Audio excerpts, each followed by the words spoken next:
meeting of the Environmental Commission to order. Ms. Drennan, will you call the roll for us? Sure. Commissioner Hutton? I'm on the Parks Advisory Commissioner Committee. Skinner? I've known Ron Olson for 30 years. Councilmember I Smith? can fix that. Yes, here. Awesome. Commissioner Slavik? No. Commissioner Gabrandel? Here. Councilmember Bannister? Here. Perfect. Commissioner Kellawart? Here. And Commissioner Brown? Here. Okay. Commissioner Graham? Here. Chair Needham? Here. Commissioner Appel? No. And Commissioner Overbeck? Also not here. You have a quorum. Great. First order of business is approving the agenda. Does anyone have any additions or corrections for the agenda? A motion to approve? Moved. Second. All in favor? Aye. And then we have minutes to approve from the April 25th meeting. Any corrections to the April 25th minutes? Commissioner Kellawart? I had one small one on page 3, third paragraph under the presentation, where it noted I'd asked for clarification, which was correct, but I'd say all I received was an acknowledgement that the system needed work. You want those exact words? Acknowledgement the system needed work? I can change that. Okay. Something, but I don't think we got clarification. Thanks. Any other corrections? Is there a motion to approve the minutes as amended? So moved. All in favor? Aye. Our next item of business is public commentary. Is anyone here from the public who'd like to speak to the commission? Hi, I'm Welcome. Kathy Griswold, and I'm speaking as a member of the Transportation Commission. We've divided up some of the work of the Transportation Commission based on the 6 E's, and one of those E's is evaluation. So evaluation means collecting data, looking at it, evaluating it, doing benchmarking. And what I would like to request is that the Environmental Commission provide any data on the environmental impact of transportation decisions. And that would be short-term as well as long-term decisions, because long-term, of course, we want to reduce the carbon footprint, but short-term, we can't just say we want to reduce the carbon footprint without encouraging people to get out of their cars and providing other ways to get around town. So I see that on the agenda tonight, you're going to be appointing someone to the Transportation Master Plan, CAC, so I want to thank you for that as well. Thank you. Anyone else who'd like to speak? Hi, I'm Rita Mitchell, and I'm just here to give support for your second agenda item on urging the Washington County Road Commission to reduce its use of pesticides, herbicides. And to be very specific, there is some other consideration, which is there are certain types of invasive plants that may require some use of herbicides, but they need to be very selective. So I'm thinking of things like Japanese hedge parsley, Japanese knotgrass, et cetera. There's some really pernicious ones that need some careful assessment, but definitely to reduce the broad-based spraying would be a good thing. Thank you. Thanks. Anyone else who'd like to speak? There will be another opportunity at the end of the meeting if anyone so desires. Our next point of business is commission elections for a chair and vice chair for the coming year. I'll open nominations for commission chairperson. I nominate Robert Needham. I appreciate the vote of confidence, but I would rather not. I think it's best. I've got a lot of commitments right now, and I appreciate that, but I was going to nominate Commissioner Brown. Uh-huh. I would second that nomination. I would third that nomination. Okay. I'm overwhelmed. Any other nominations? All in favor of Commissioner Brown? Aye. Congratulations. Well, thank you, everybody. And I hope to. you can slide over and go right to work. Such pomp and circumstance. Yes. I wish, we hope Donald Trump gives up that quickly, with handcuffs at the back steps. How fast can you read Robert's Rules of Order? I've skimmed them Okay. recently, but I appreciate everybody's help Sorry. with following proper procedures, and thank you for your vote of confidence. My only concern at this point is that I don't have a very loud speaking voice, so I'll try to use the microphone as much as I can. Okay? Yes, sir. All right, so, let's see, are there any other, well, there's a vice chair election coming up. Are there any nominations for vice chair? I'd nominate Commissioner Mursky, if he's so willing. I decline. I'm now vice chair of the Energy Commission. 2 vice chairs adds up to a single chair. Yeah. More power than a council member. If no one else is willing to do it, I would do it, because really, you know, Steve would be carrying the main load. So, but if somebody else is interested, I'd appreciate somebody else stepping forward. It would be great for somebody else to get involved. A quick point, I think it has to be a environmental commissioner, That's not true. from I'm another. not a agency. liaison, yeah. Gotcha. You're right. You're true. Yep, good So point. could I look one seat to your left and perhaps Mr., or my left, your right, Mr. Oh. Callawert, Dr. Callawert, would you be willing to serve in this capacity? Having only been on the board for roughly over a year, I feel not quite ready for that type of role. All right, then we're, I'll do it. all right, there If we you go. nominate me, I will do it. Oh, okay. Move second, third. So do we have a Second. second? Yep. Okay, vote? Who's aye? Aye. Any nay votes? All right, it passes unanimously. Thank you both. So the next item on the agenda is selection of a commissioner to represent at the Transportation Master Plan, CAC, whatever that means. So Emily, could you update us about what Sure. that's all about? Yeah, so this is for the Ann Arbor Moving Together Towards Vision Zero, which is the Transportation Master Plan update. It would be 4 meetings. They had their first meeting, I believe, in May, and it'll conclude in summer of 2020. Eli Cooper, who's one of our transportation folks, would be willing to sit down with anybody to catch them up and get their feedback for that first meeting.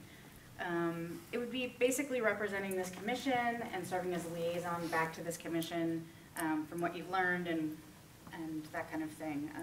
That's pretty much the extent of my knowledge about this. I have a question, if I may. Like the co-chair position, does it need to be a commissioner or could it be a liaison? Because there's several liaisons sitting up here. I believe that for an advisory commission, or committee, it can be a liaison.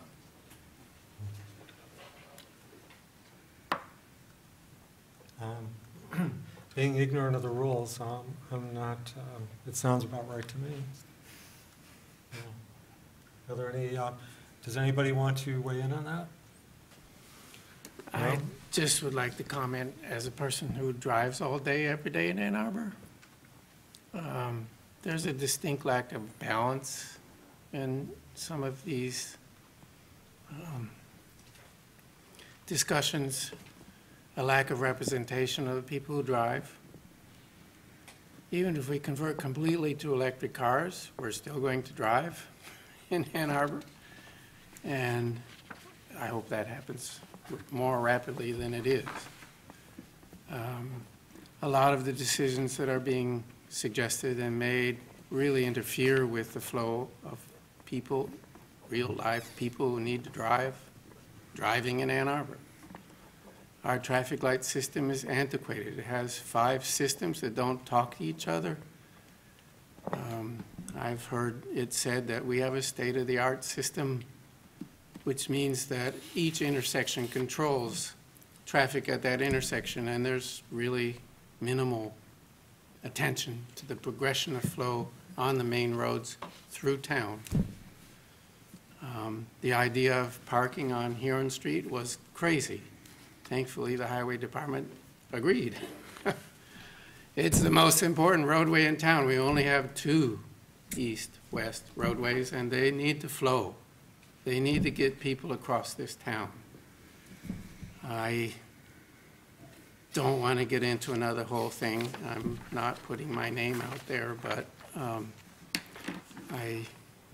I hope whoever goes up there for that master plan will bring some balance and insist on some balance on these committees.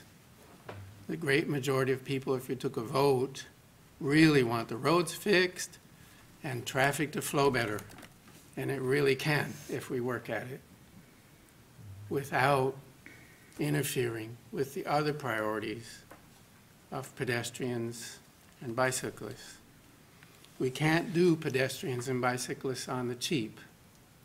We have to integrate them with the ability for cars on motor vehicle roadways to flow. And that means even pedestrian crosswalks on major thoroughfares need to be coordinated with the light systems so nobody's booby-trapped. It means you need to put in flashing lights where you put crosswalks on major roadways, or don't put the crosswalk. There were people hurt, killed, in crosswalks that didn't have those signals to begin with because we rushed to make safety for pedestrians crossing. The crosswalk at Chapin and First or Second or whatever that is down there at the bottom of Huron Street needs to match the rest of the crosswalks in the city. Everybody's confused by a red flashing light. Everybody in the cross streets thinks it's a stop street, a traffic light, and they pull out there. Meanwhile, it's at the bottom of a hill. You don't want to turn that thing red in the face of people in the winter coming down both directions to the bottom of a hill with a pedestrian marching out there not thinking that they need to worry. I'm sorry. I don't mean to spout off, but No, that's fine. Ann Arbor needs to balance their activities in this direction. Motor vehicle roadways are for motor vehicles, not for pedestrians. And any pedestrian walks out in one better be paying attention. And we need to do things that do not make them feel like they don't have to. Thank you. Okay.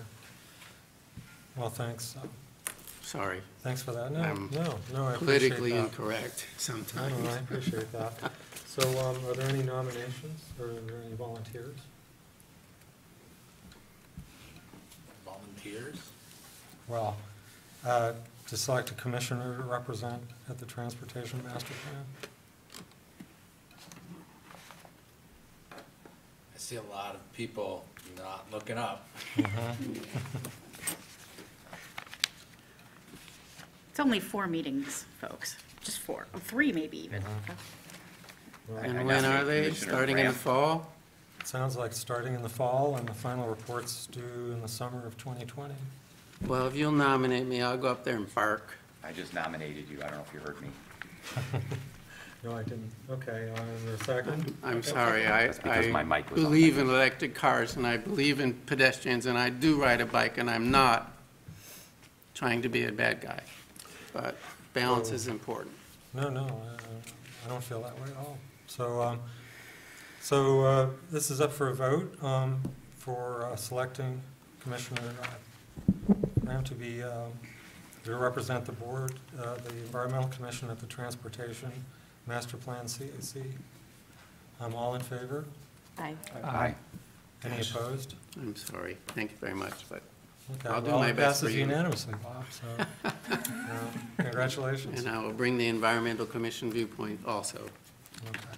which is electric cars as soon as possible, and more safety out there, and more streets that are friendly. Okay, And bike lanes without potholes too. Oh my Not God. just, And segregated from traffic. Or manhole covers. yes. So, yeah, I mean, I personally take all modes of transportation, whatever's appropriate. So, I appreciate your concerns, and I think that would be good. It's good to have a voice. It's always good to have a variety of voices present in these It's important. deliberations. So, So the next item on the agenda is unfinished business. Is there any unfinished business? No? Okay, we'll move on to the next item, new business. So the first item is expansion of the number of environmental commission seats to include 2 new seats for youth members. So Emily, can you update us on what this is about? Sure. This was an idea that came from the Office of Sustainability and Innovations, and we're just bringing it to you for your consideration as an idea. The idea is that there would be 2 new youth seats that would be voting seats for folks who are between the ages of 14 and 21. They would be full commissioners.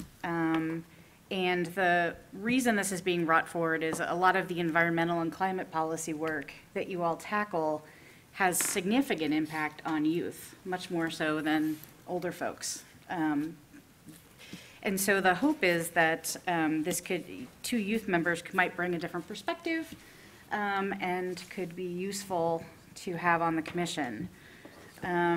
This is following some precedent on the Ypsilanti Sustainability Commission, and we have 2 youth seats. We've had a very hard time filling them, but I think it'd be easier for you all here in Ann Arbor to fill them. And when I was living in San Francisco, they actually have a full youth commission for different topics. So that's the thought behind it. As part of that, if it does pass, if this is something you are interested in, I would suggest possibly thinking about maybe moving the meeting back to start at 6 at the beginning of 2020, just to respect kids needing to get home earlier. So that's pretty much what I have, and I'd love to hear what your thoughts are. I love this idea. I think it's fantastic. It's overdue. I believe it's something that we want to bring to a lot of our boards and commissions, not only because the decisions that we make really don't impact us tremendously, but it does impact their generation, but also to get people involved in the civic process. I think that there's nothing but good that can come out of that, so I can't wait. I have a question. How long would their term be? Would it be the 4 to 5 years? Or however long our terms are? I believe yours are 3 years. Okay.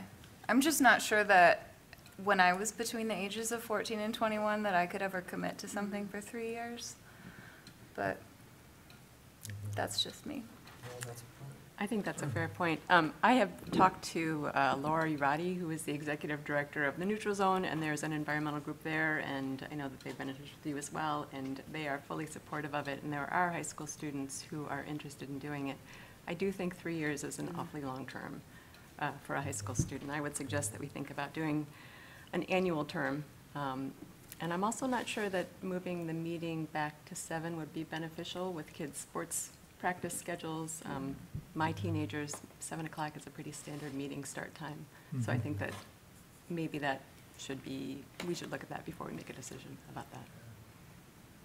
Yeah, You're saying 7 is not good, or that it is good? That it is good. 6 o'clock, I think, would interfere with teenage Absolutely. schedules as I understand Say them. maybe we just ask our Yeah. commissioners when they're here.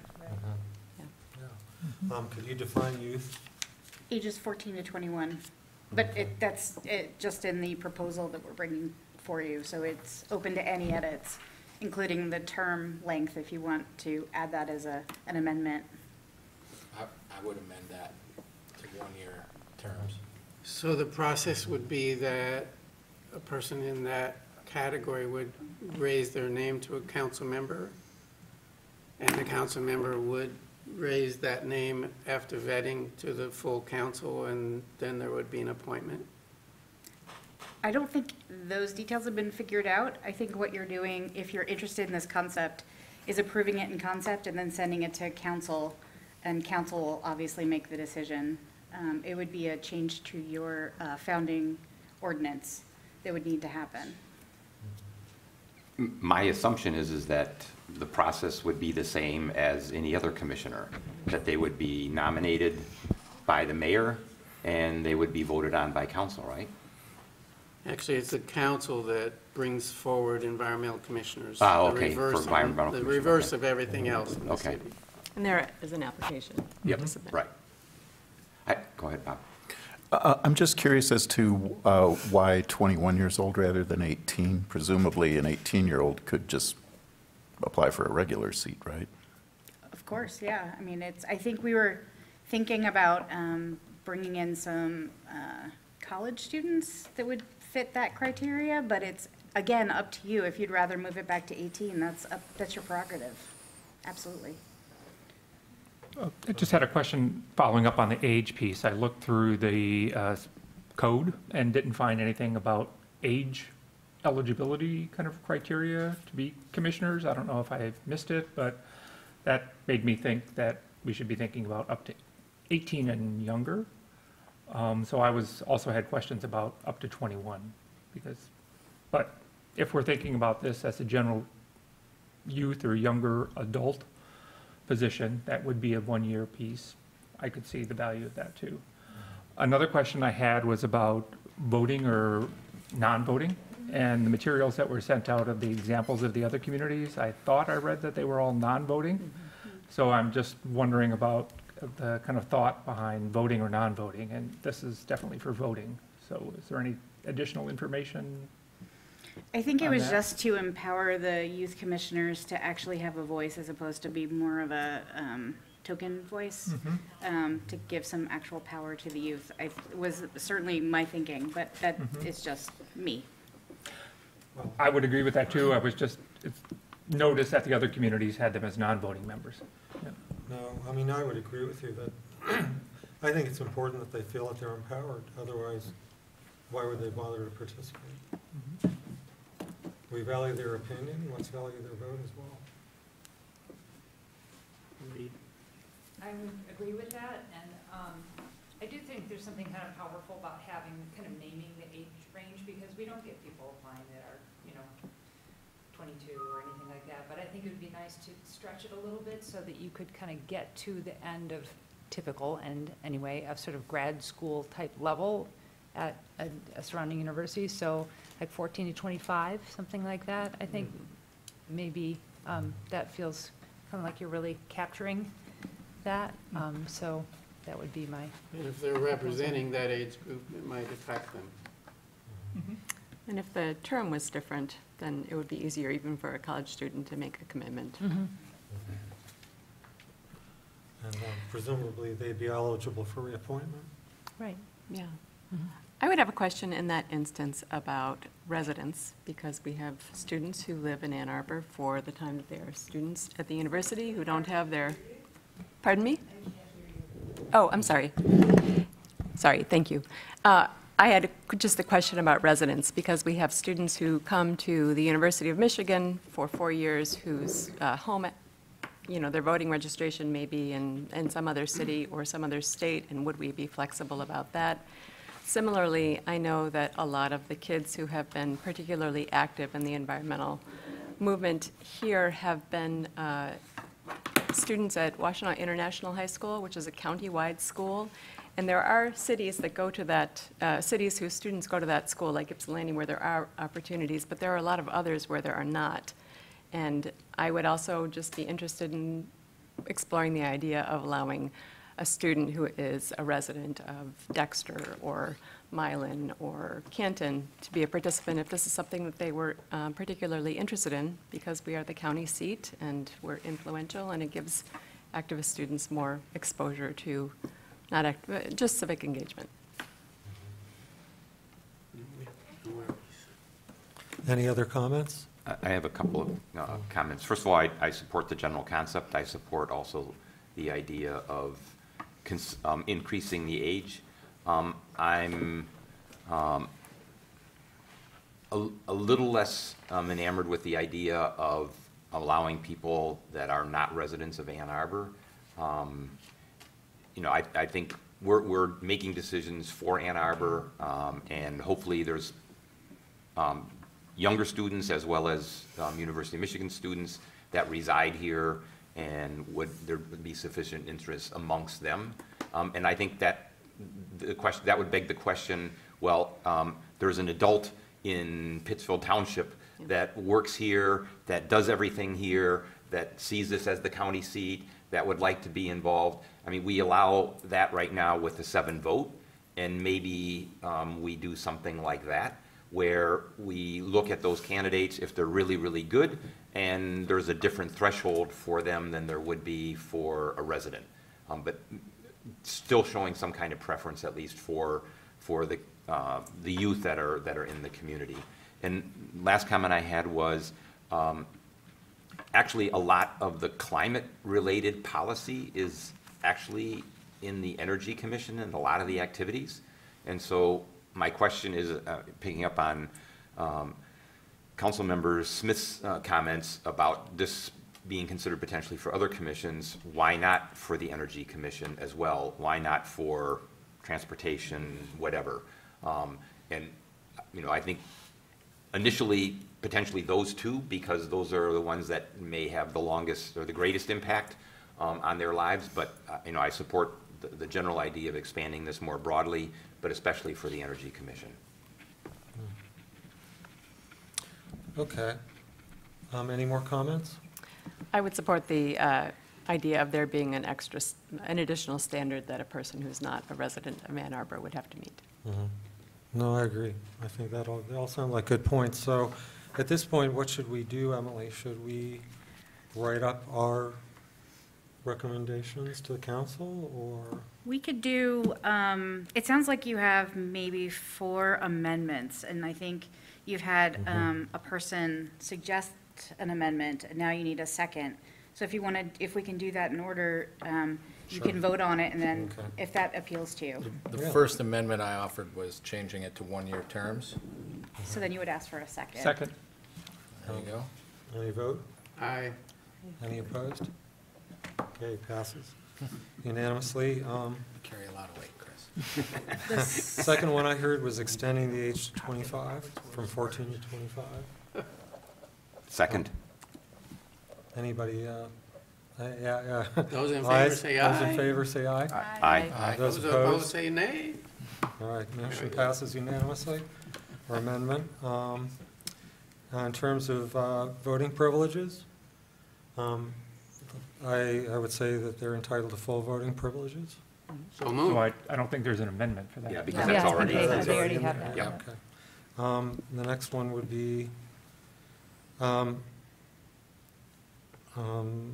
residency requirements, that there would be special additional, that non-residents could apply, but there would be a I would special. move prefer residents in Ann Arbor, but some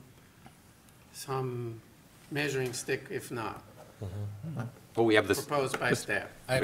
Follow We have the a same. city ordinance that board and commission members outside of the city of Ann Arbor requires 7 votes for Right. approval. so we could have an outstanding candidate, Yeah. like Susan mentioned, and that would have to be recognized by By, seven By votes. 7 votes, okay. Yep. Of the Yep. council.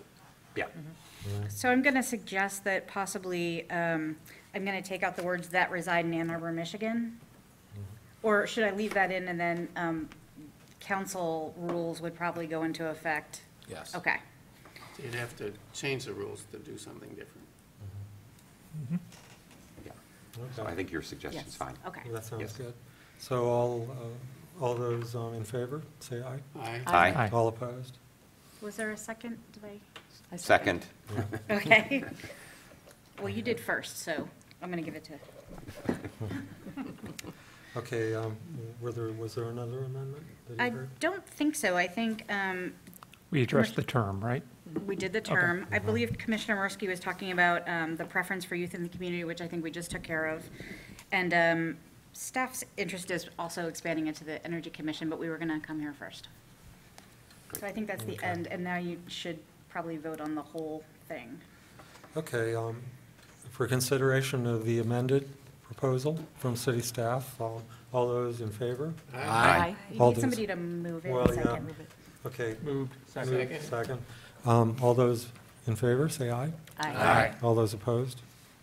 Okay, it passes unanimously. Great. Thank you. Okay, so the next item on the agenda is urging the Washtenaw County Road Commission to reduce herbicide use through the adoption of a strong integrated pest management policy. And there was an information packet applied as submitted as an attachment. So I glanced over this. It looks entirely reasonable to me. I'll move this for consideration, then we'll have discussion Discussion. with a second.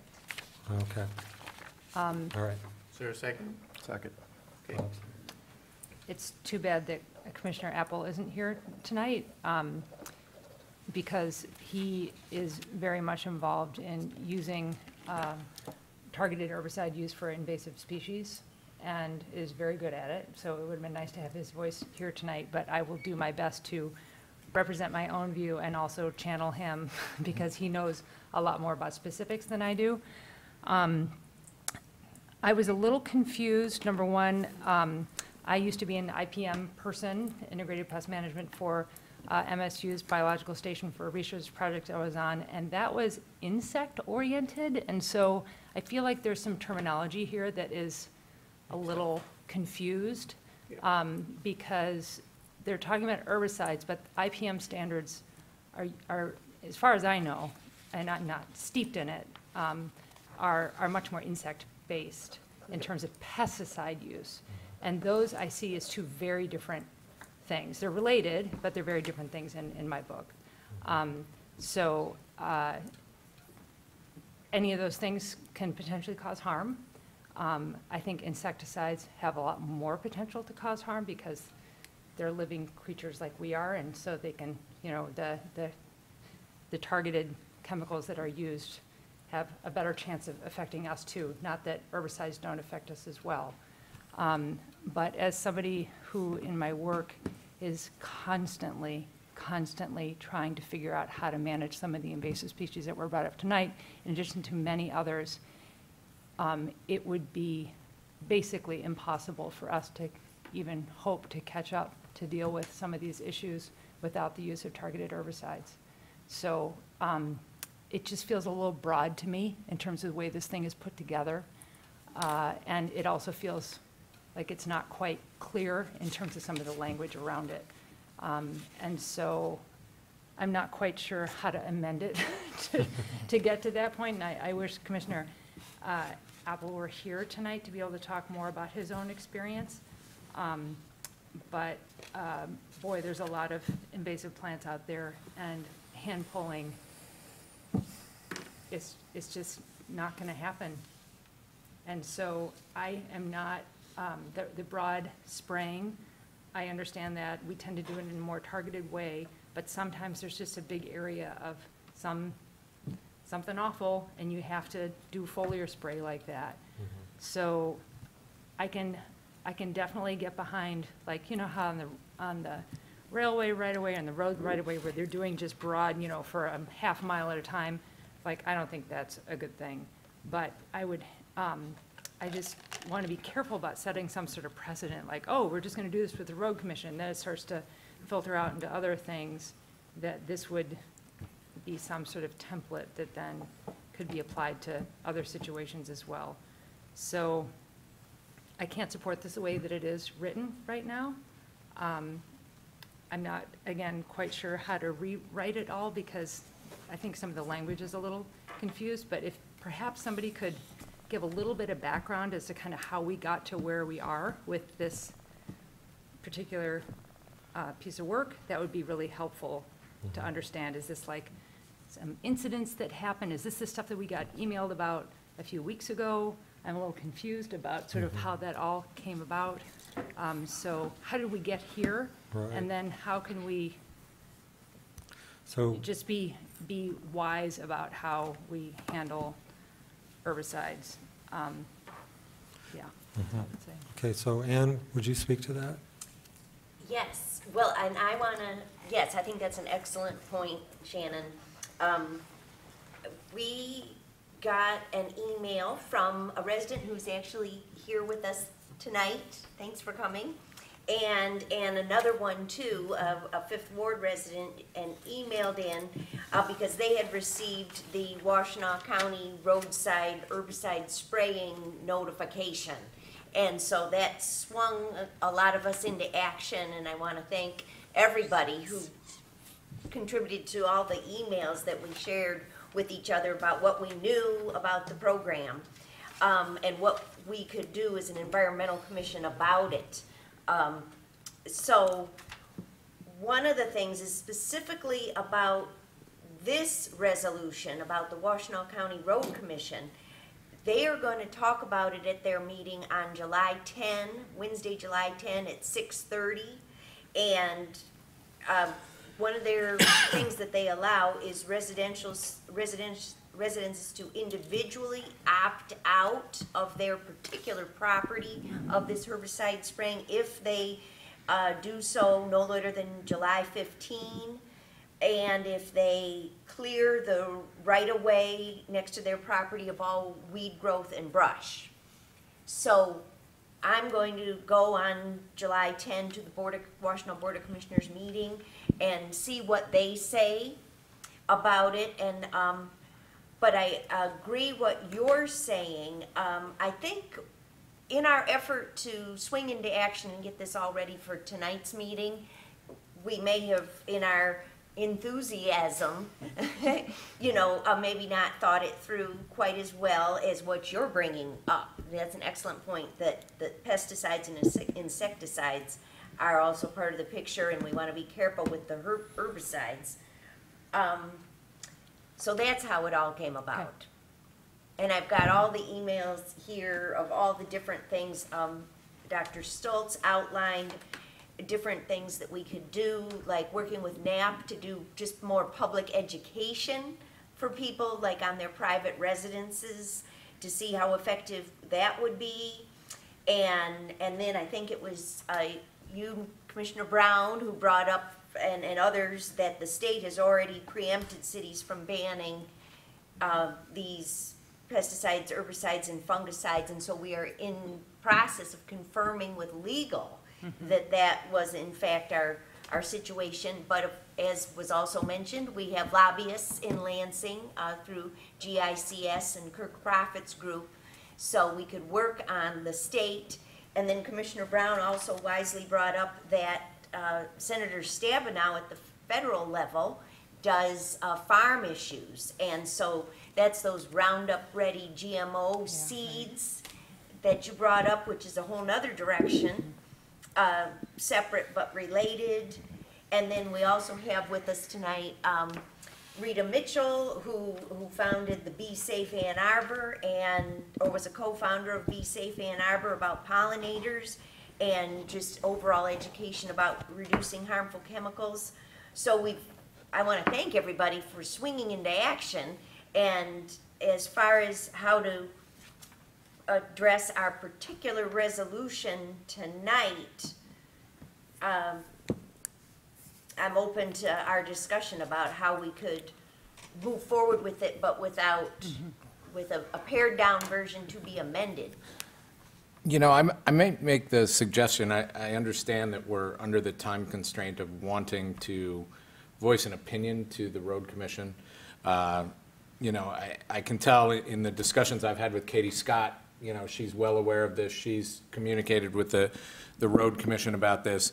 But I do believe that this needs a bit of technical precision. And I think, as Ms. Mitchell was talking about, there are, I think we need to be very specific about it. I would encourage us to postpone, to table this until our next meeting, with the intention of having perhaps Commissioner Apple, he's not here, so I will nominate him to chair this subcommittee.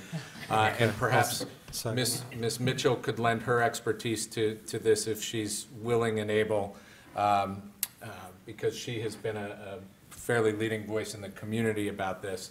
And maybe Commissioner Gibb Randall can share some thoughts just via email about adding some technical precision to this as to, hey, you know, we see these applications as being okay, and these other ones, so that that it's not just this broad brushed resolution that probably has a lot of unintended consequences, but also makes us perhaps look not very organized. I agree fully. Yeah. No, I would agree too, because, well, sorry, Commissioner. So it really is important what they're spraying, that is what chemical, and what things they're spraying, and how they're doing it, none of which is specified here.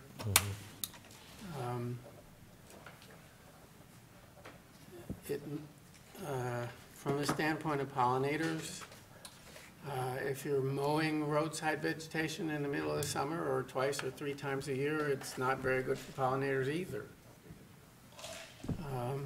There's some indication here that the spraying that they're doing lasts some number of years, which means it's not glyphosate. It is probably, if they're doing herbaceous vegetation, they're doing like the railroads do, which is really killing everything for a while, which means the chemical's durable in the soil, and that's not a nice herbicide. If they're just using it instead of mauling the trees that are growing into the roadsides, using spray to kind of slow them down, and that could be glyphosate and very minimal injury to pollinators. It really depends on exactly what they're doing, and I don't see it specified here or any place on the website, and it's not really contained in this resolution very well. Are there any other comments? I think the intention is good. You know, a pest could be a weed, I think, and could also be an insect. It could be, you know, any living thing. So what the resolution is asking for is that it develop a comprehensive, integrated pest management plan. It's not telling Washtenaw County, use this for this application, use that for something else. We're basically telling them that they should be consulting best practices, other people, to develop a plan similar to other best practice plans. And I think that's the right approach. I agree, though, with the previous comments that it probably deserves a going over by a couple of people before we take action on it. And if the county knows, you know, what we're doing here or what our intention is in advance, I think that's the prudent approach. And they obviously can start to take that into consideration. I would just say that the main thrust for me would be to move away from just broad spraying everywhere in order to manage vegetation, and to be much more targeted about their particular herbicide use to match it to whatever invasive species they're trying to take care of. That I'm in complete support of. What I'm not in support of is just sort of willy-nilly spraying because you don't want to cut stuff back. I think that's and it's hard for me to know exactly what this was getting at, you know, in terms of the initial, you know, action that caused the residents to speak out. So that's the direction I think that I would go, is that, because I don't think we want to take tools away to manage invasive species that, you know, are vegetative. And I'd say pests, in the industry, pest is like it's a bug. So it's an insect. Yeah, exactly, yeah. Cockroaches. So I think it's not so easy to just use that. Deer. Yeah, right, exactly. Yeah, use that term. Yeah. So I think that's in terms of broad direction, that's what I would like to see more of, is like get away from the big, you know, overspray because you just don't feel like dealing with cutting everything back, but still allow for targeted herbicide use against specific species in order to be able to manage some of these really tough cookies out there that basically it's really hard to do it without it. Sad to say, but I think that's what it is. Yeah, no, I think I concur with all of these suggestions. I think it's important to not get too technical. Right. It would be good to just send a message to them that the City Environmental Commission feels like they should do something to, for example, consider the most environmentally friendly and the most specific agents that they can use. Whenever they're putting together their plan. I mean, I have some personal experience here. I was approached through my position in the Sierra Club by a resident of Lima Township who was concerned because they'd sprayed. The Road Commission had sprayed widely and killed a bed of peonies that he had. That was set back pretty far from the road. Yeah. They sprayed the roots of some landmark oak trees. They were close to the dirt, right, it's a dirt road, textile road. And they also sprayed close to a wetland. And I got the information from I forget where I got it from, but they were using Tordon K, Not good. plus a few other things as well. So, and it was clear that they'd hired a company from Indiana, who came and went, and there was no real on-site supervision. So those are all things that are not good. Right. So I like the phrase best management practices as opposed to integrated pest management Yeah, we As should a- strike that language. as a guideline. The difficulty with the county is, and with any government agency, they want to spend the least amount of money to manage whatever they're managing.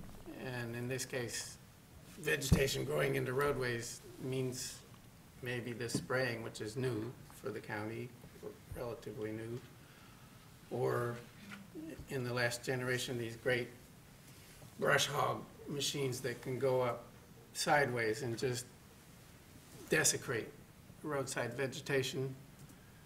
And in the old days, it was mowing, which is a lot more labor intensive and undoubtedly a lot more expensive. And if necessary, sending guys out there with chainsaws to properly cut trees on the roadside. Best management practices would not permit a lot of this baloney. And, okay, it costs more.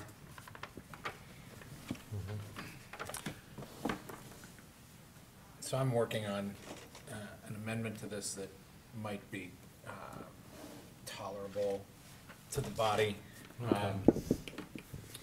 Striking the 3 whereas clauses that refer to IPM, and then replacing the therefore be it resolved clause. And I'm just throwing stuff at the wall here to see if it sticks. So please, this is wordsmithing.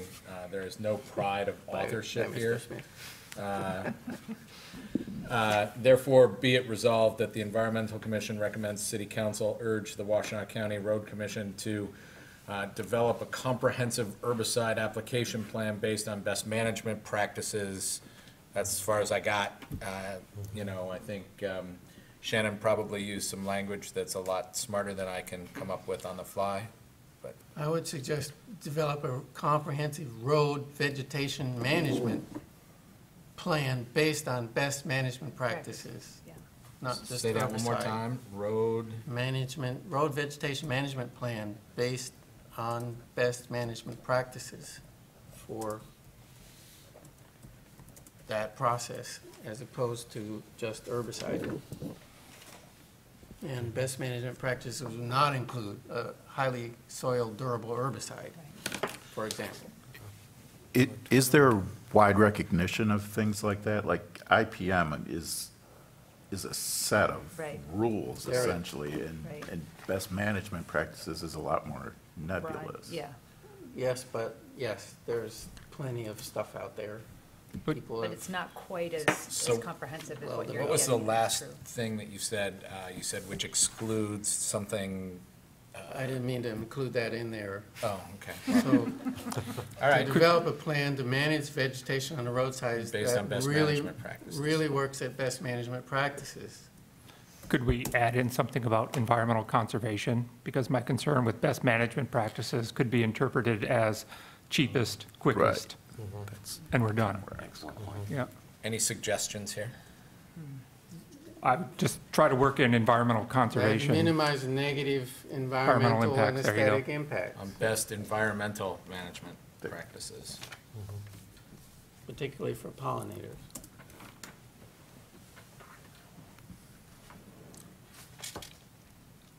Okay, so what I've got then eliminates the 3 whereas clauses referring to IPM, and our resolved clauses now therefore be it resolved that the Environmental Commission recommends City Council urge the Washtenaw County Road Commission to develop a comprehensive roadside vegetative management plan based on best environmental management practices.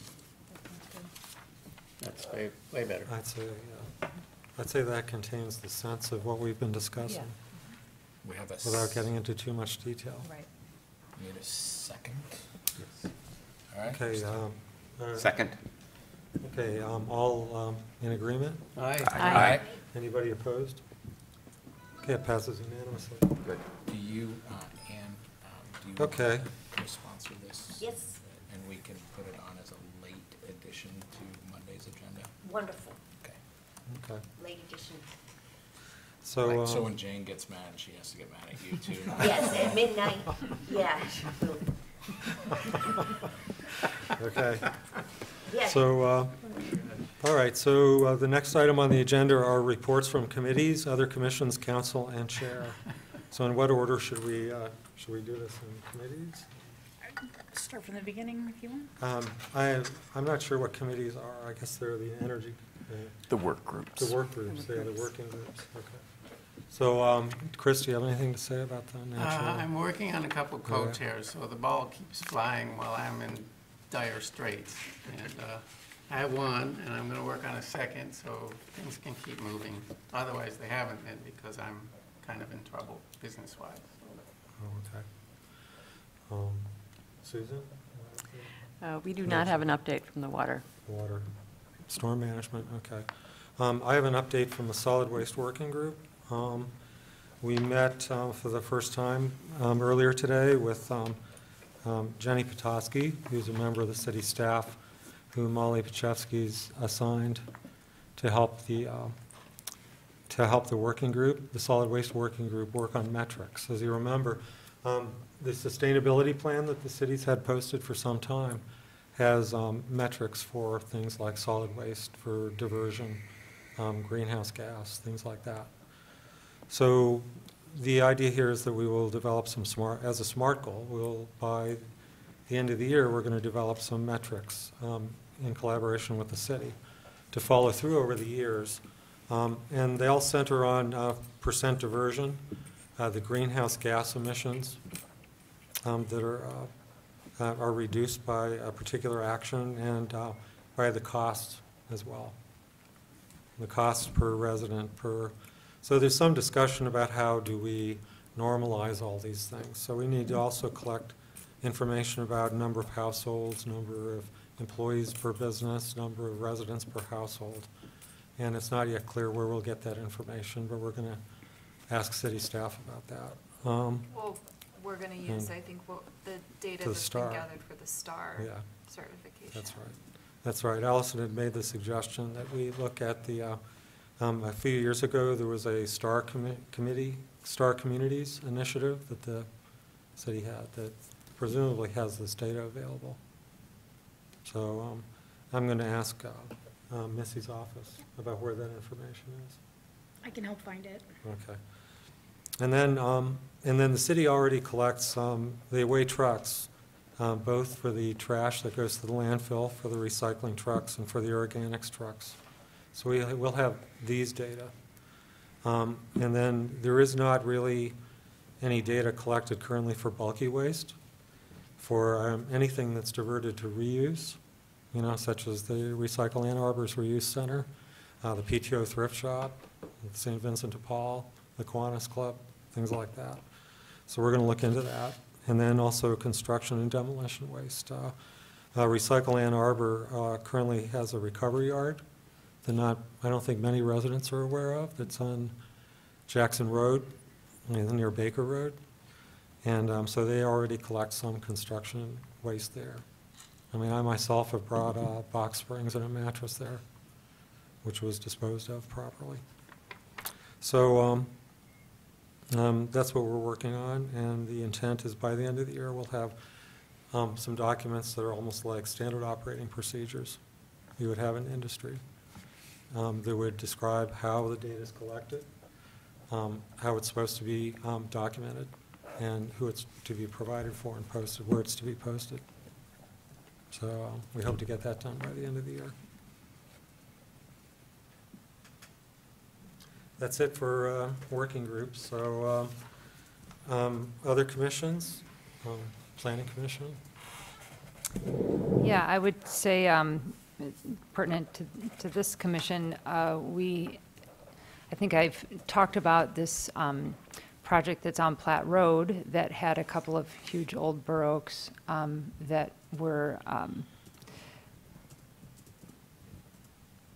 we had talked with the developer in a working session about keeping them, but then as the plan progressed, they ended up, getting in the way, and he ended up wanting to cut them down, and so we didn't pass the plan. There's been some lawsuits, but those are on hold right now as he's going through a PUD process for that site to be able to condense some of the development so that they can keep the oaks. And so that came through Planning Commission, and it's been tabled to be able to get much more fine-tuned about how to deal with the area around the oaks with targeted use of herbicides, actually.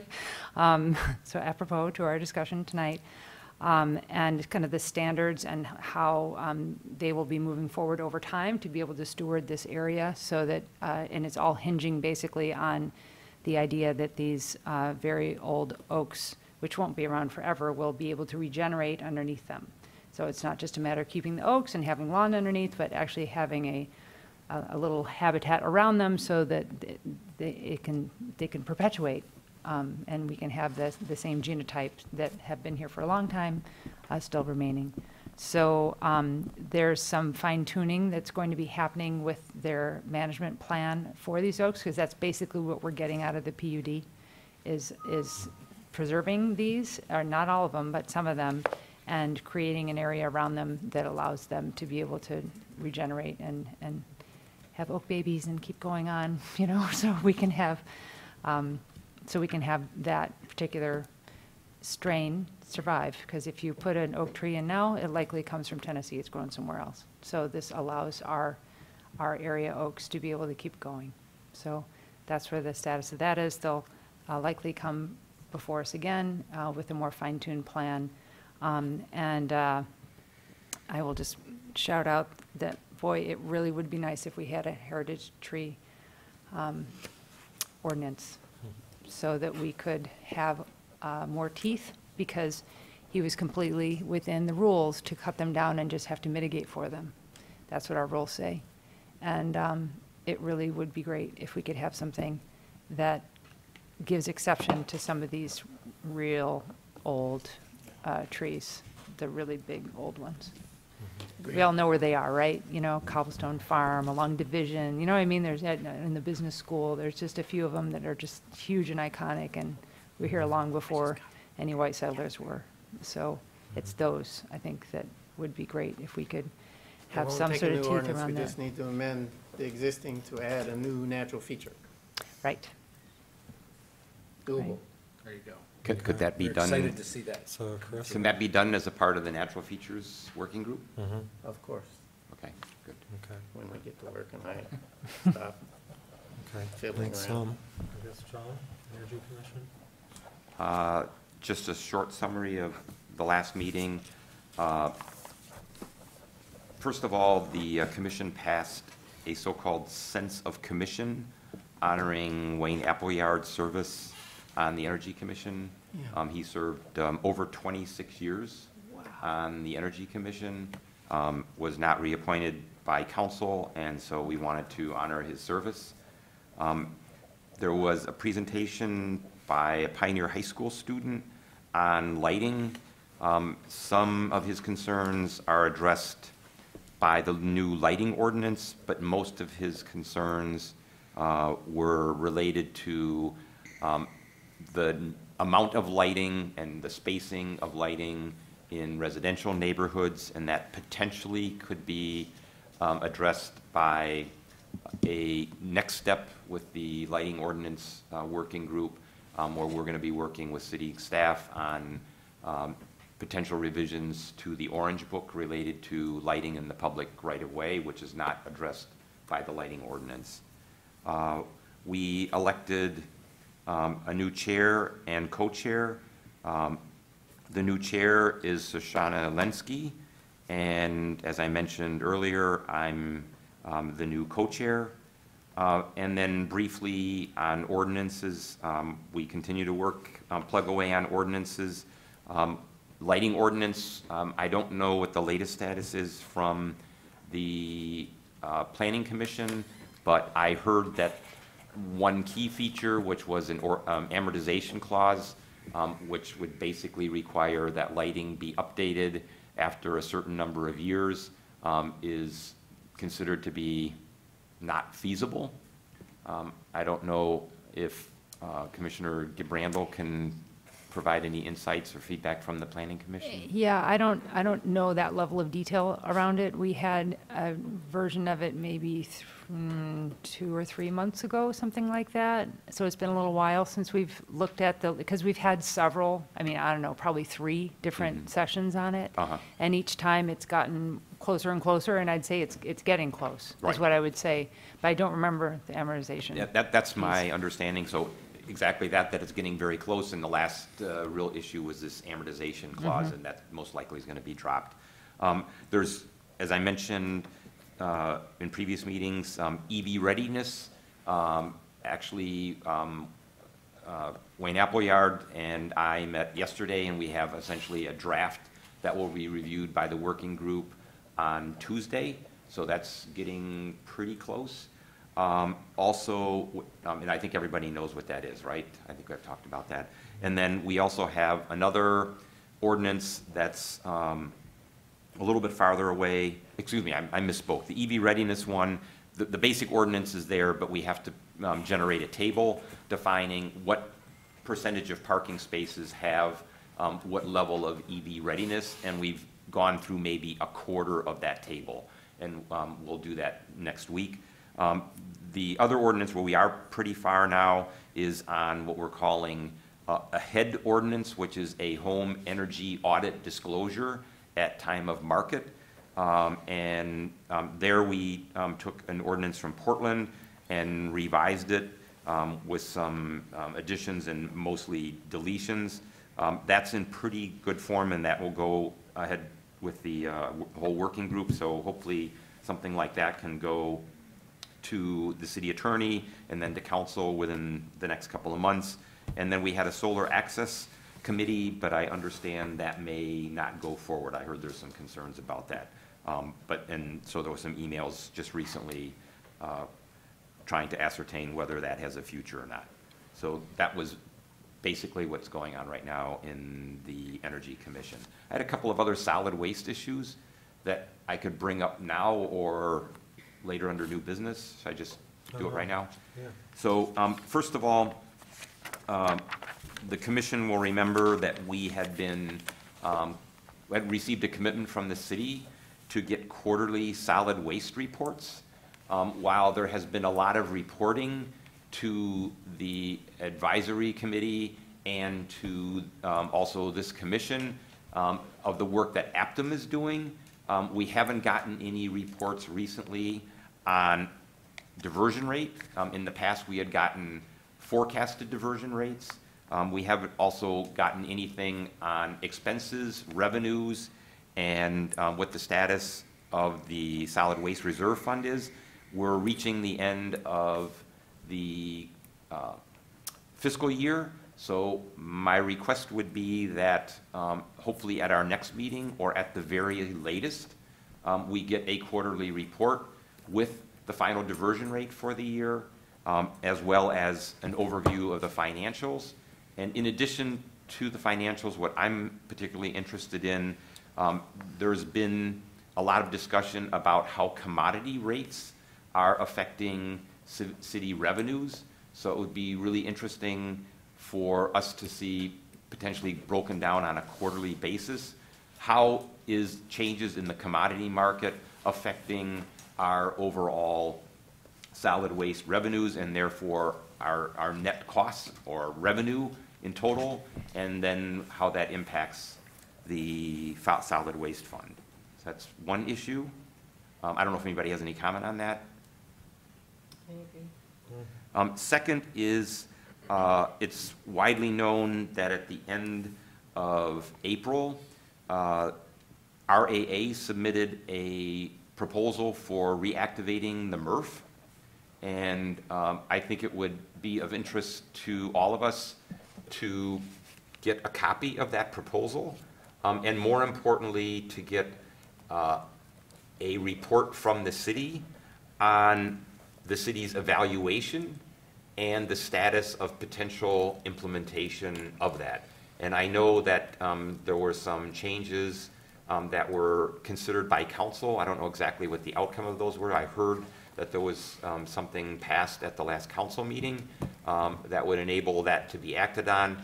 But what I'm also interested in is not just the approval issue, but what are the city's concerns or evaluation of the proposal? Is this going to happen or not? Any comments on that? You know, I will just, I've been told that there's a resolution in the process of being developed that will be on the July 15th agenda. I believe this is probably news to both council members Griswold and Bannister, that separates the discussion about the purchasing order, purchasing rules ordinance from this RAA proposal, and the resolution will authorize the city administrator to distribute and entertain, entering into such an agreement. So at that time, I expect we'll all see the proposal. It'll all be public. That was the update I got at 6:10 walking up here. So okay. I haven't seen the resolution. I've offered to co-sponsor that. I think, perhaps my colleague, Councilmember Bannister, would be interested in that as well. But I think it separates out two different issues that are thorny for their own reasons. Yes. And perhaps it gets us to, and I think we're all very conscious of, we want to move quickly on this. Yes. And evaluate it quickly. If we determine that we're going to bid it, then let's do that quickly, but let's not draw this out for another, 9 months. Well, especially since at least we're talking about a savings of $20,000 a month, at least. And I think I may have mentioned it in this group before. I was originally told that there would be some type of proposal presented to the city in July of last year. There was a verbal proposal in October. There was a partial written one, I think it was in January. There was a final proposal in April, and we're sitting here spending all of our taxpayers' money, shipping things to Ohio, burning greenhouse gases. There really needs to be a sense of urgency on this from a dollar perspective, as well as from an environmental perspective, as well as from an economic development, where we have jobs in Ohio instead of having jobs here in Ann Arbor. So I think that's the second point. So maybe by our meeting at the end of July, I think we have a meeting in July, or do we not? We do, not in August. So maybe we can get a copy of the proposal, as well as what's the status of the proposal in the city's evaluation. And then finally, I'd be interested in a status on the update of the WARMA, the Washtenaw Solid Waste Authority, Regional Waste Management Authority.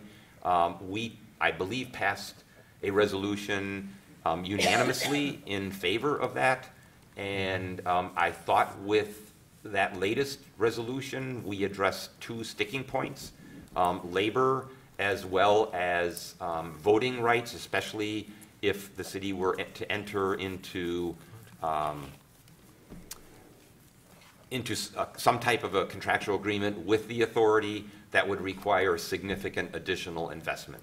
So I'm happy to provide that update. I put it back on the agenda, and after polling my colleagues, it was clear there was not support to move that forward. The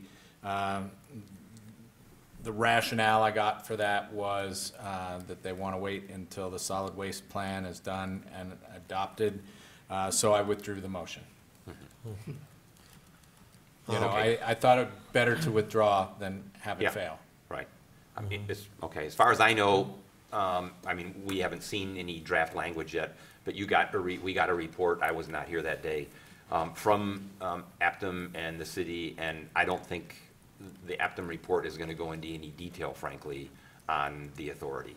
So I understand the rationale for waiting, but I don't think it's going to fundamentally change anything that has been known up to now. And frankly, I think our resolution hopefully sufficiently addresses all the concerns that are legitimate concerns, but we address those with measures that the city can take to ensure our interests are covered.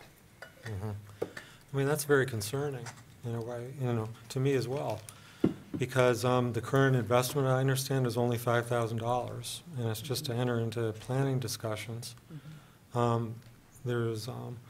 It's clear that the solid waste, the SWRMP, and the regional plan, the WRMMA, are really on parallel tracks and have really no commonality in the near future even, until maybe we reach 6 months from now, so. Well, there are two other folks in this room that you can lobby. The argument that I continue to make is this is really about expanding the network of drop-off services, figuring out how to fix the drop-off center as it is now. This is about recycling. It does not outsource anything. It doesn't pave the way for outsourcing anything. The City of Ann Arbor's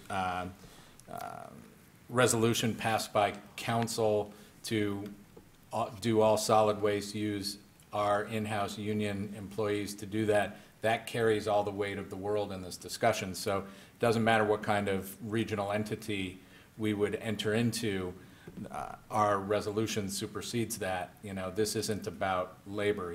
Every municipality and that's part of this has their own way of doing it, and the regional authority isn't about trying to make everybody use the same collector or the same method. It is really about volume of materials, trying to aggregate that and improve the volume here so that we have more ability to create end markets, so that we have enough material to do that.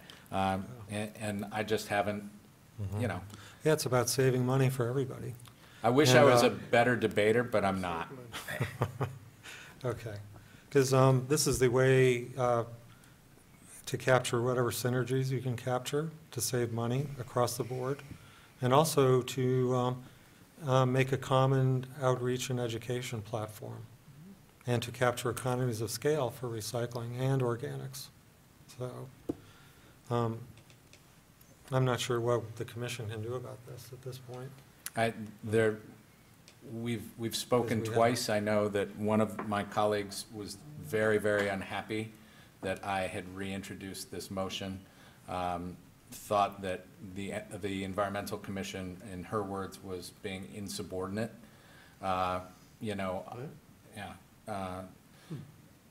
It was a heated discussion. And rather than risk this not passing,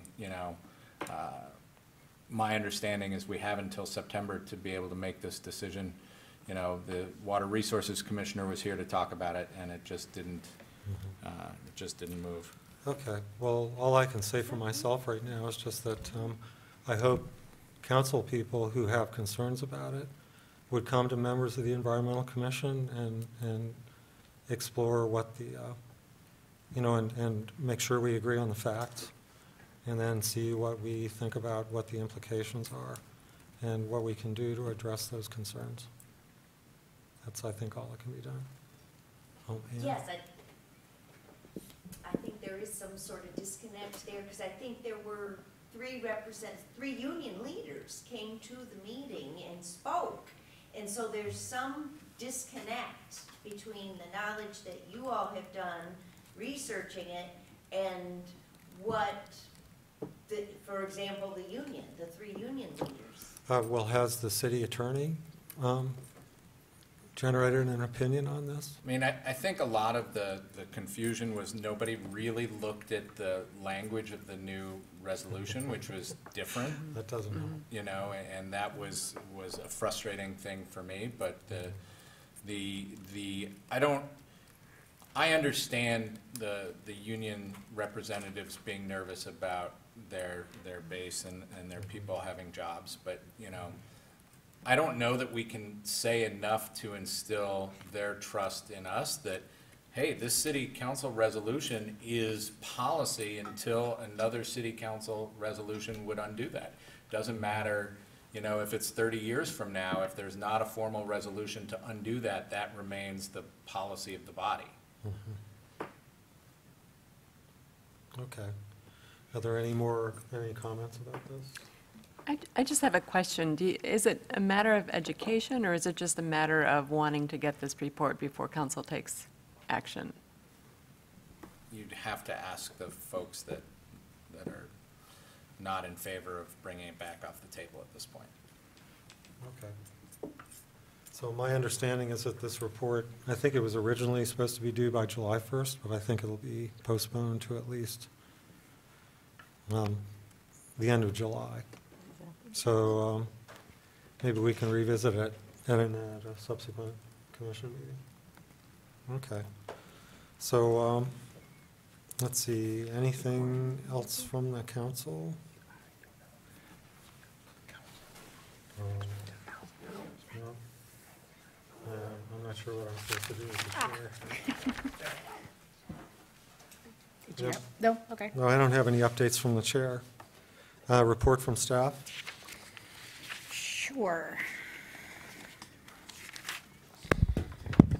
So, report from staff. So, Dr. Stoltz is working on modules to be developed based on the power hours that have been pretty successful this year. Looking at possibly doing modules on water, natural features, and solid waste. And so hoping that the working groups might be able to help develop these modules. These would be particular to residential folks, how they can manage water, how they can manage the natural features around their home, and how they can do solid waste the most effective way to be environmentally friendly. So that's just something that's coming up, and thought we would throw it to the working groups to see if there's any interest. If I can elaborate on that, because Yeah, I've please been do. fairly heavily involved. So traditionally, the power hours, as implied by the name, have focused on energy-related issues. So renewable energy, energy efficiency. We had an introductory slide that showed sort of a cutaway of a home and talked about this home being the smart energy home of the future type of a thing. So there were solar panels on the roof and an EV and smart appliances and things like that. And we decided that with some input from Commissioner Graham, that was a little bit of a narrow focus. And so we changed that slide and we now call it the sustainable home or residence. And we have not only the energy related kinds of things, but planting trees for sequestration, rain barrels, having a garden, reducing your turf grass and replacing that with other types of natural vegetation and so on and so forth. And so we wanted to open with something that says we're going to focus in this power hour on energy efficiency and renewable energy, but there's a lot of other things that you can do if you can't put solar panels on your roof or whatever. And what we would like to be able to do is augment these power hours, and we might even change the name into something like, you know, a sustainability hour as opposed to a power hour, where we can have a couple of slides or maybe even an entire presentation focused on these other elements related to natural features, related to water management and things like that. And initially the idea was that we would get at least 2 slides from solid waste, 2 from natural features, and 2 from water that we could integrate into the power hours, and then potentially, as time goes on, like I said, dedicate hours to these other more targeted topics. Thank you for the elaboration. That was super helpful. Let's see. There's an energy efficiency RFP out for municipal buildings. It's out now. There's going to be an RFP out for municipal buildings for solar, and that'll be coming out soon. So that's exciting that we're moving forward on those fronts. Dr. Stoltz and I will be at Summerfest on Saturday night. If you want to come by, we'll be tabling.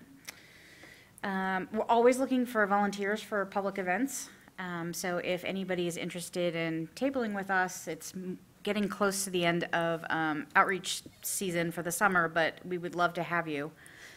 There will be Dr. Stoltz is working on hosting 30 sustainability directors from across the country through an NSF grant.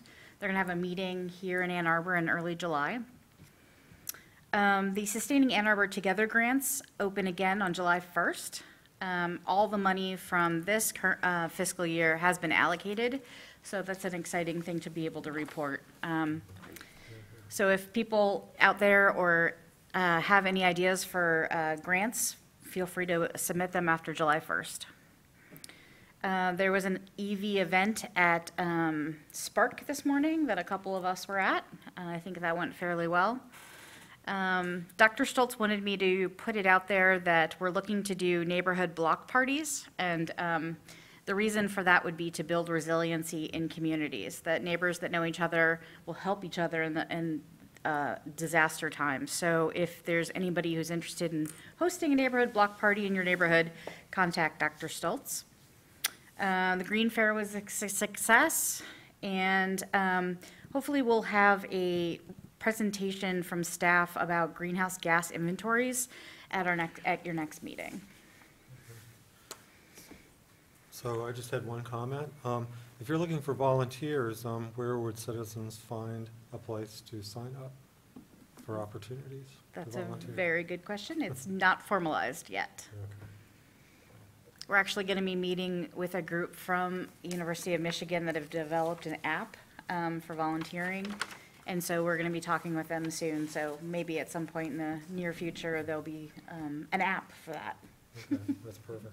If I can also elaborate on that, some of you might remember that there was an idea of recruiting and engaging volunteers, something that I initially started, and Jason Frenzel, myself, and Joe Oren, who's agreed now to take leadership role for this working group. It's really not specifically affiliated with any commission.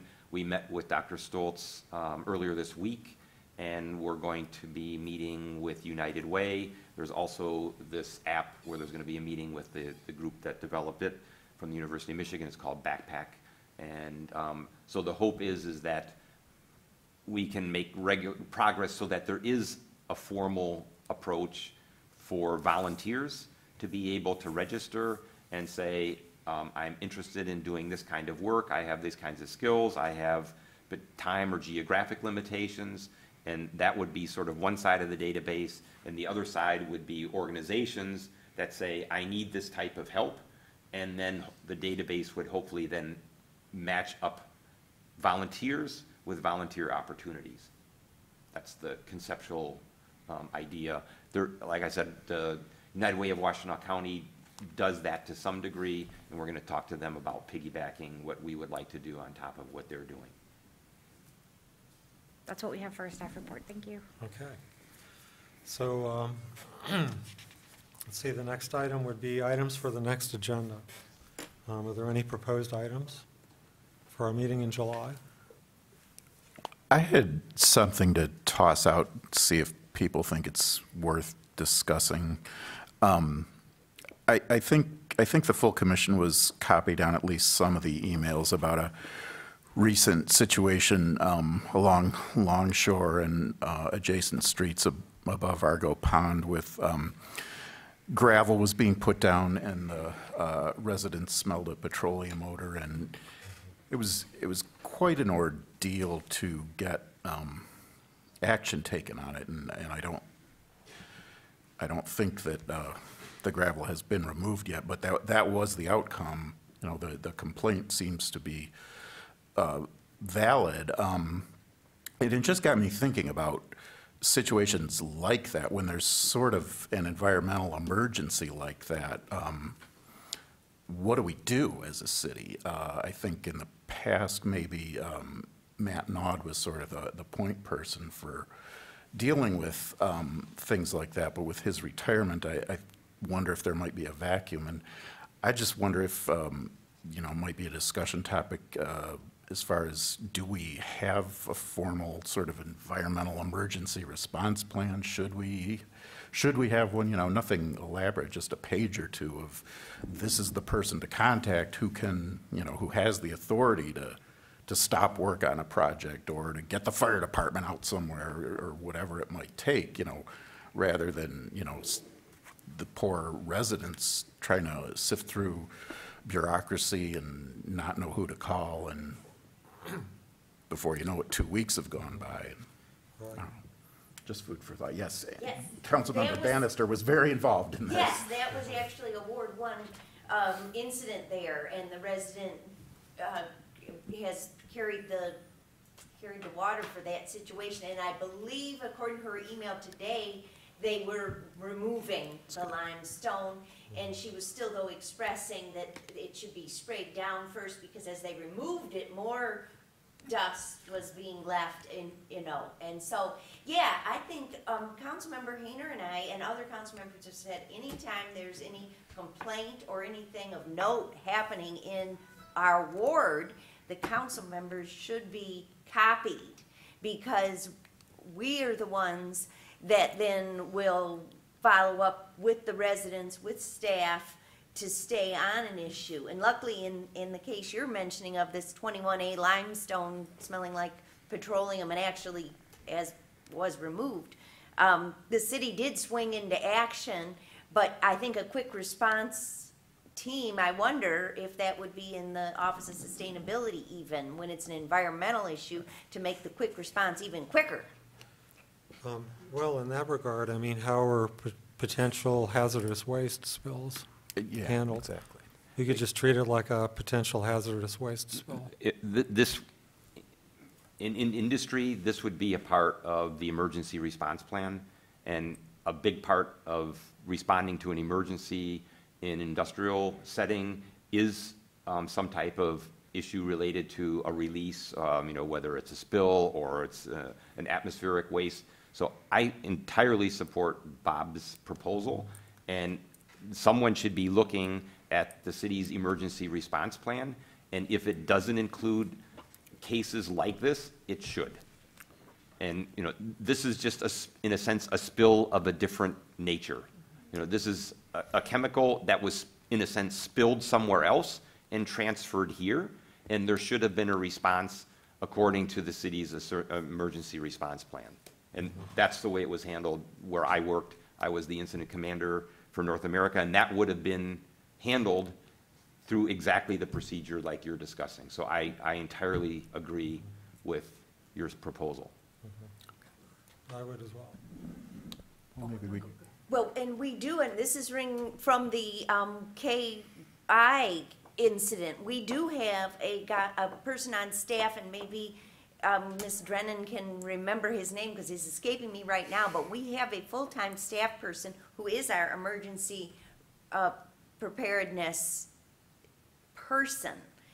And so we should look him up and strengthen his responsibilities in regards to spills and atmospheric and, as you said, bringing in contaminated materials. Yep. Mm-hmm. Yep. Okay, or at least have the channels of communication defined and open. I just took a quick look through Ann Arbor Fix-It, and there's not a reporting mechanism there, too, and that may just be, just as a way to open up something to the public, something that says emergency or environmental concern or something of that nature, just to accelerate it. And, maybe that also has an automatic response to alert the ward council people at the same time. I will work with staff to try and find the right person to come speak. Great, thanks. Thank you. Any other items for the next agenda?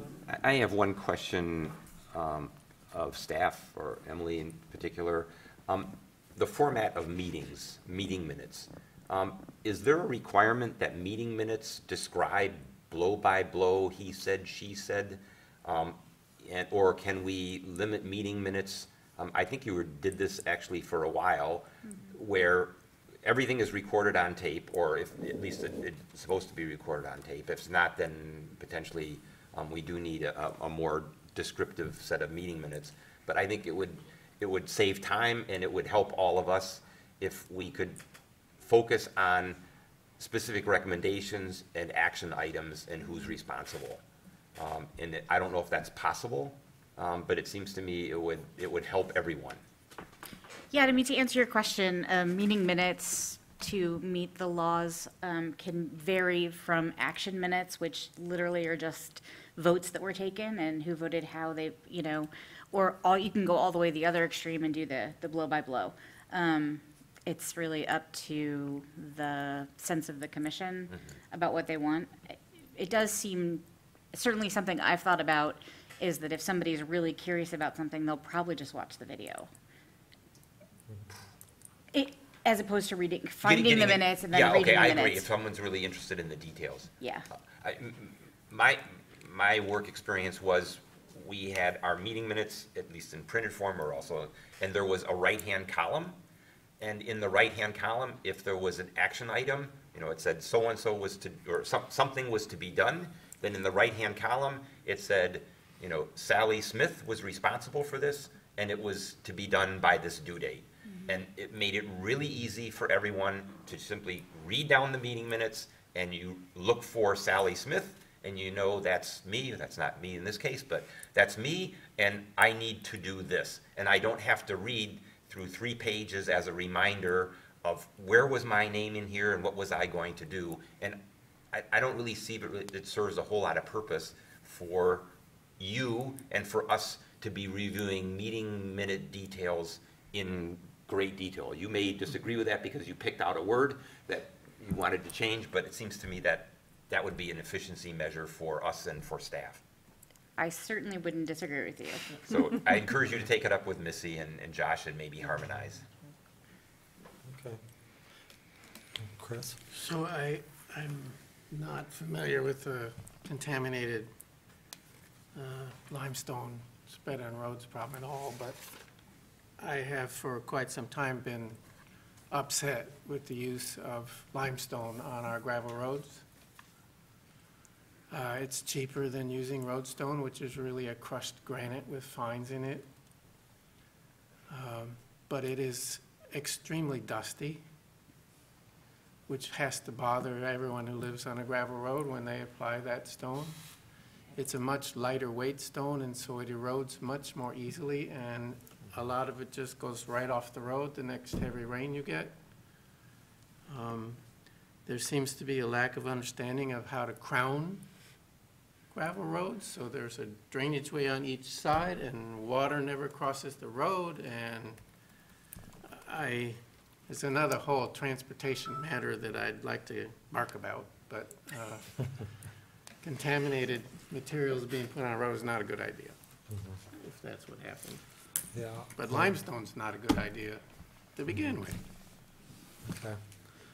Well, I'm just to follow up on that, if you want to put that in a short email, I know you're busy, but, a short thing like that to me, and then It's going to raise a total ruckus.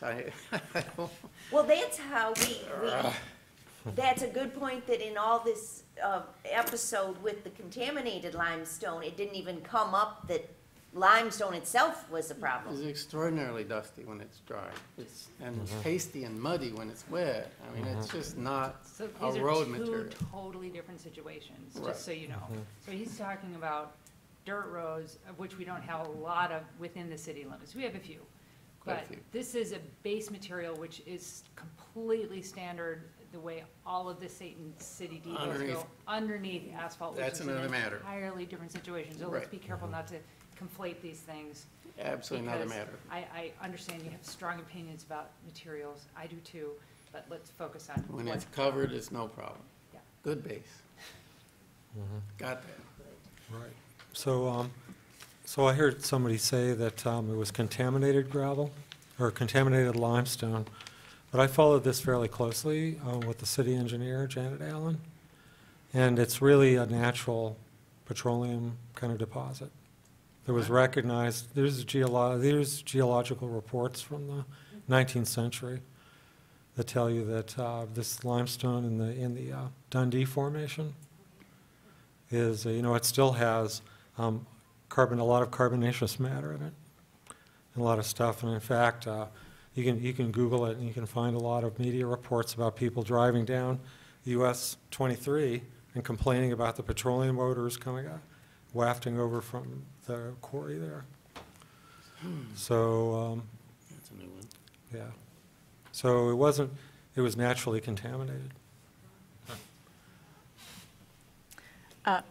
I have a question about our next agenda concerning the Optum report.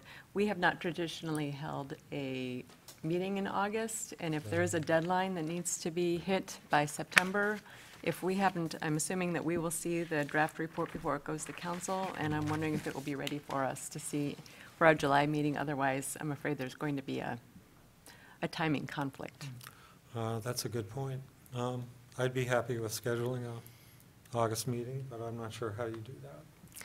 It's actually already scheduled. Oh, Oh, it is, okay. okay, I great. made the mistake of scheduling something in August, but it's already been approved and is up on the city's website. Great. Well, Okay, so for our staff can two accommodate it. representatives of the meeting, just if we could, if you could mention that when our meeting is in July, to see if it's possible to have that report prepared for us for the July meeting, that would be superb. Okay, yeah.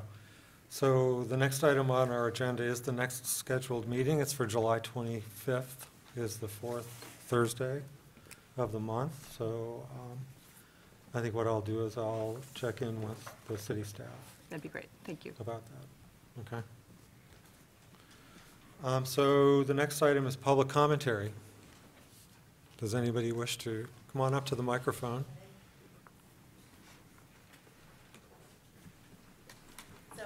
My name is Alana Dorigi. I was the one who emailed Anne more specifically about the use of herbicides by lawn care companies.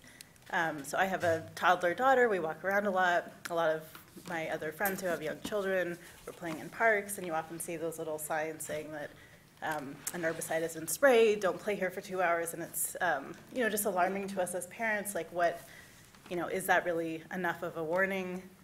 Children are much more vulnerable to these types of chemicals, and just kind of, is there anything we can do? I know we're constrained by state laws about restricting the use of these chemicals, but I kind of just wanted to bring it to attention and think about, are there other ways we can raise awareness or restrict use, or think about, I was sitting in that park right on North Main by Carytown, and I could smell the chemicals, and I thought to myself, there must be someone spraying right nearby, and sure enough, as we walked out of the park, right in that condo complex, there was a little sign put up, and I was like, we were sitting right there, and someone was spraying, and this is my 18-month-old daughter, and just the thought that we were breathing it all in. So just kind of wanted to bring that to attention, and I'd love to partner with Be Safe as well, and also thinking about rain gardens, and just is there anything we can do to say you can't spray near rain gardens, you can't spray near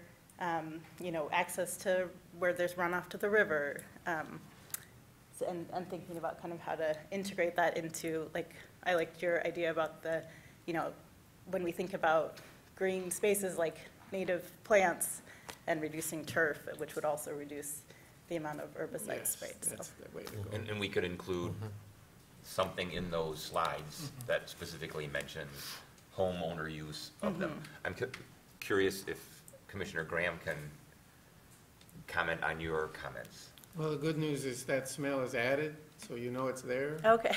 You know something's happening. The good news is things that were used in the 60s and 70s are banned. Mm-hmm.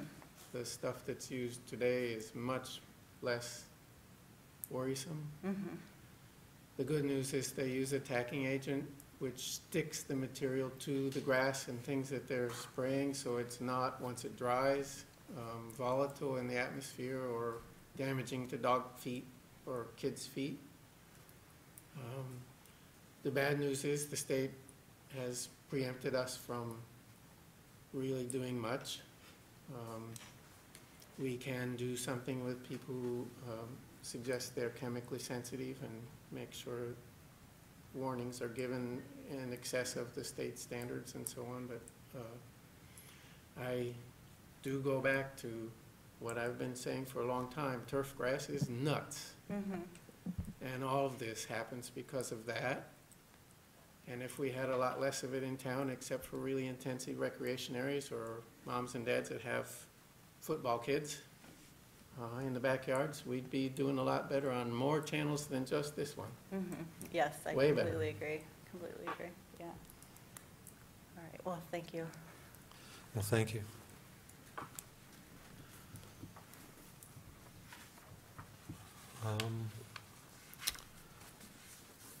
Okay, well, I think that ends the agenda. So do I have a motion to adjourn the meeting? I should say one more thing. A lot of the turf care companies want you to sign up for a 7-course menu, which includes at each stage whatever they have on the truck, which includes in the summer not just fertilizer, but broadleaf herbicides to kill the dandelions, and often insecticides, because some people have grubs that really can destroy a grass, but they have it on the truck. And so everyone on the route gets it. If people would demand far less than the menu these turf care companies are selling you, it would help. Most grasses need fertilizing in the spring and the fall. Some grasses need broadleaf herbicide control. Some grasses need pre-emergent control, which is not terribly toxic, to keep crabgrass from coming. Almost no grasses need insecticides. What's being sold in the marketplace is overkill. And we don't need to do it, and everyone should stand up and say, I don't want all that.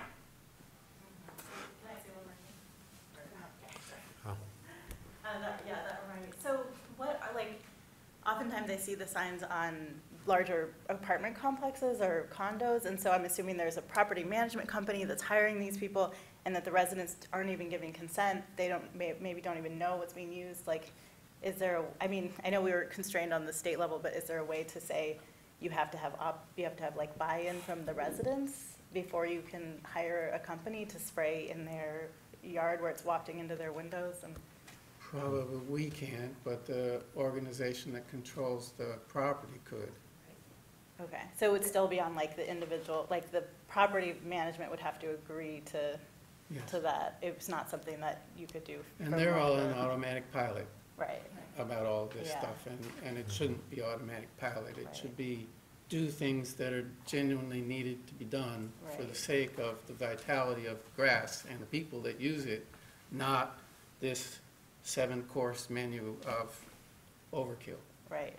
And so, and then what about like when you're, so if the Environmental Commission is approving new development, is there a way to tack on, like you have to include a certain number of like native plants? The city Growth instead encourages, of the city mightily turf or- encourages native plants, as Shannon Yeah. would tell you. They encourage it, but they couldn't like require it. We do Oh, require you could it. require it, okay. Because Um, there's these condos going up right near our house, and I'm like, oh, they're, you know, just, it gets me thinking, like, I know the council had to approve these condos, because I was at that meeting too.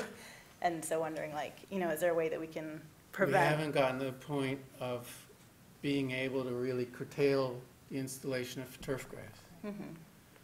That's the cheapest ground cover. And so it's another step in our long-standing process of trying to bring natural features and natural systems to more importance in the city to get there. If we could do better about that and demands we make on developers in site plans and have less turf grass, we'd solve a lot of this trouble. But a lot of it's automatic pilot, and as I say, the ground cover that's the cheapest thing to do is grass. It doesn't turn out that way in the end run because it costs a whole lot to maintain it Right, yeah, compared to a nice prairie garden. yeah. But to begin with, when the developer's paying the bill and not having to account for the long-term effects, it's the cheapest. Yeah. You go first this time. I would encourage you, though, to go to whatever I mean, any of those places, like, they're likely condos, right, that are doing this, or to go up to a homeowner and Yeah. talk about your concerns, because I think Commissioner Graham is right. It's like people just aren't even thinking about it. And if if they know that there are options, that maybe it's not the perfect lawn, but it's a lot safer, and you feel fine about your kid walking barefoot in it, or you walking barefoot in it, that I think the more we just spread awareness about it, there's not very much we can legislate about it, but we can have the peer pressure too. And, you know, develop a little flyer and talk to people about it, or tell your story. You know, I think that if people know, then they're kind of like, oh, yeah, I didn't even think that we're really doing that. So I would encourage you to get out there and talk to people about it, because there's only so much we can do in terms of state law and in terms of development as well, and we're doing everything we can, really, but we can't force people to have, you know, a prairie. Yeah. And I will say, you know, thank you again for getting this ball rolling. And I think what we have seen is that there's a lot of expertise on the Environmental Commission. And so I will continue to work on this. And I'll work with Dr. Stoltz, and I'll work with Mr. Graham, and you had mentioned Commissioner Apple, who's not here tonight, has, you know, so we will, and I think what we can do is educational pieces. Through power hours and flyers, and so you and I can work offline, but thank you again for bringing it forward, because we will improve on where we are tonight. Yeah, thank you all for your time. Could I just say one thing? Because you touched on something that Be Safe Ann Arbor does, which is it's a free and voluntary program that actually goes door to door, asking people to pledge to not use herbicides and pesticides in their yard. And so the success of it in at least the Old West Side of Ann Arbor was quite high for at least one round of knocking on doors. The goal is a cultural change toward orientation toward lawn care and just thinking about the whole environment. So I just want to say that it's one more little thing that's out there that's sort of organized that would be happy to participate. Okay. And Be Safe Ann Arbor has a website that people can go to? Sorry? A Facebook page. Okay. All right. There you go. Yeah. Okay, so do I have a motion for adjournment? You don't need one. You're chair, you can adjourn the Oh, meeting. I'm sorry. All right, I'll adjourn this meeting. Very good. As of Thank you very much. 9:47. Good job. 47. We agree, yeah, sounds good.